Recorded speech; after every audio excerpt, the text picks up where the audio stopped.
জামাত তো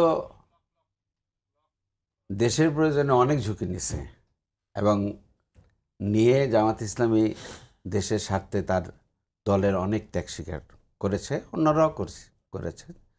caretaker formula Jamaat Islami দিয়েছে, তখন কেউ বোঝে না এটা। আমরা আন্দোলন করছি, কেয়ারটেকার আসছে। পৃথিবীর মধ্যে এটা একটা অভিনব একটা পদ্ধতি ছিল।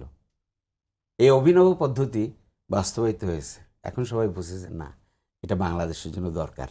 কিন্তু সেই কেয়ারটেকার সরকার প্রবর্তিত আপনারা করে পরের বছরই আপনারা শেখ হাসিনার সাথে জোট করে তাকে ক্ষমতায় এনেছিলেন। আমি আসতেছি না, সেইটাই কেয়ারটেকার সরকারের ক্ষেত্রে সেই দিন যদি 91 সালে এইটার জাতীয় দাবিটা তৎকালীন সরকার সেটা যদি আইনে রূপান্তরিত করতেন তাহলে আর আন্দোলন লাগতো না। জি, কারণ দেখা গেছে যে এটার একটা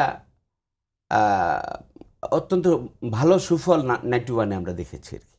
আচ্ছা যাক, তারপরে 96 গেল, 2001 গেল, এবং তারপরে মানে 2008 সাল থেকে 2024 সাল পর্যন্ত এটাকে আপনি কিভাবে বিশ্লেষণ করবেন? এখন দেখা গেল যে বিএনপি এবং আওয়ামী লীগের ভোট কাছাকাছি, কিন্তু আসনের ব্যবধান অনেক বেশি।